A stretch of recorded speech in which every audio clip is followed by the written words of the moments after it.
जब भारत आज़ाद हुआ तो एक बहुत बड़ा सवाल सामने खड़ा था।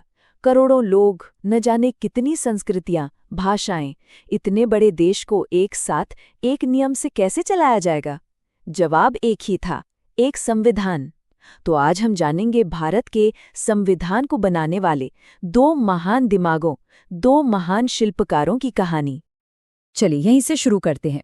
किसी भी देश का संविधान आखिर बनता कैसे है? क्या ये बस कुछ नियम कानून एक किताब में लिख देना है, या फिर इसमें कुछ और भी है? इस पूरी प्रोसेस को समझने के लिए हमें दो अहम किरदारों को जानना होगा। ये कहानी है एक ब्लूप्रिंट की और एक मास्टरपीस की। समझिए, एक वो जिसने दुनिया भर का ज्ञान समेटकर एक मजबूत ढांचा, एक नींव तैयार की, और दूसरा वो जिसने उस ढांचे पर एक ऐसी शानदार इमारत खड़ी कर दी जिसमें आज भी भारत की आत्मा बसती है। जरा सोचकर देखिए वो दौर, एक नया नया आजाद हुआ देश, बंटवारे का जख्म ताज़ा है, रियासतों को एक करना है और करोड़ों लोगों की आंखों में उम्मीदें हैं। इन सब के बीच एक ऐसी रूल बुक बनानी थी जो सबको मंजूर हो, सबको जोड़े रखे। ये कोई छोटा मोटा काम नहीं था, ये एक बहुत बड़ी चुनौती थी। और इस चुनौती का सामना करने के लिए जो सबसे पहले आगे आए वो थे सर BN राव। वो थे भारत के संवैधानिक सलाहकार। आसान भाषा में कहें तो उन्हें ही ये जिम्मेदारी दी गई कि संविधान का पहला खाका, वो शुरुआती ब्लूप्रिंट तैयार करें। और ये काम उन्होंने हल्के में नहीं लिया।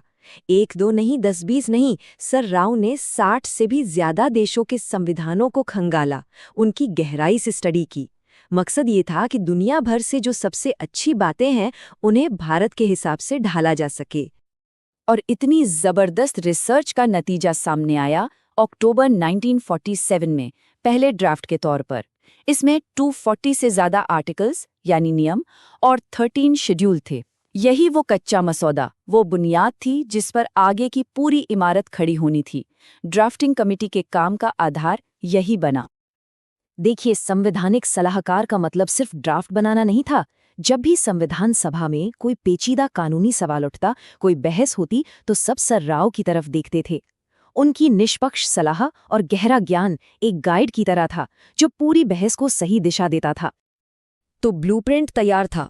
अब कहानी में एंट्री होती है मुख्य शिल्पी की, डॉक्टर BR अम्बेडकर की। अगर सर राव ने नींव का नक्शा बनाया था, तो डॉक्टर अम्बेडकर वो मास्टर आर्किटेक्ट थे जिन्होंने उस नक्शे को हकीकत में बदला, उसे एक जीता जागता दस्तावेज बना दिया।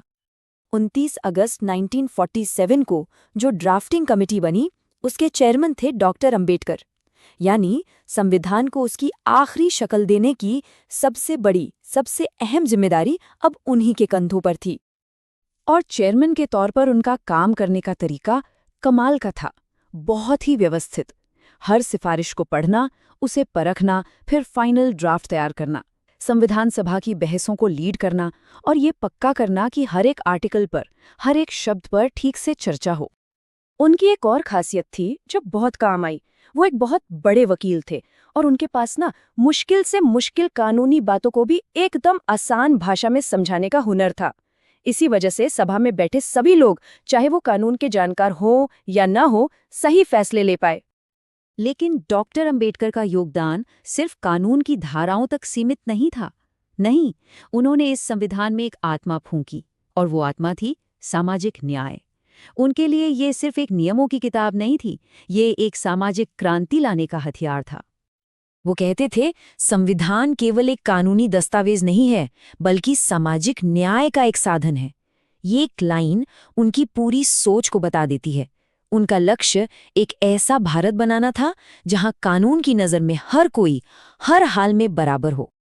और इस विजन को हकीकत बनाने के लिए उन्होंने संविधान में कुछ मजबूत पिलर खड़े किए, जैसे कि मौलिक अधिकार जो हर नागरिक को बराबरी और आज़ादी की गारंटी देते हैं, नीति निदेशक सिद्धांत जो सरकार को एक वेलफेयर स्टेट बनाने का रास्ता दिखाते हैं, और हाँ, समाज के दबे कुचले वर्गों के लिए खास प्रावधान ताकि सदियों से चली आ रही नाइंसाफी को खत्म किया जा सके।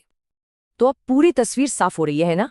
दो शिल्पकार, दोनों की भूमिकाएं अलग अलग, लेकिन मंजिल एक ही थी, भारत के लिए एक मजबूत, एक न्यायपूर्ण संविधान तैयार करना। अगर हम दोनों के योगदान को एक लाइन में समझें तो वो ये है, सर BN राव ने संविधान की कानूनी और ढांचागत नींव रखी। तो डॉक्टर अंबेडकर ने उसमें सामाजिक और सुधारवादी आत्मा भरी। एक ने शरीर का ढांचा दिया तो दूसरे ने उसमें धड़कन डाली। तो बात सीधी सी है, सर राव ने वो जरूरी फ्रेमवर्क दिया जिसके बिना काम शुरू ही नहीं हो सकता था, और डॉक्टर अंबेडकर ने उस फ्रेमवर्क पर वो शानदार इमारत खड़ी की जिसे उन्होंने सिर्फ बनाया नहीं बल्कि उसे एक जिंदगी दी, एक मकसद दिया। एक के बिना दूसरा अधूरा था। और आखिर में ये सवाल हमारे सोचने के लिए है, जिस नींव और जिस आत्मा के साथ हमारे संविधान को गढ़ा गया था, आज का भारत उसे अपनी जिंदगी में, अपने समाज में कितना उतार पाया है, इस पर विचार करना बहुत जरूरी है।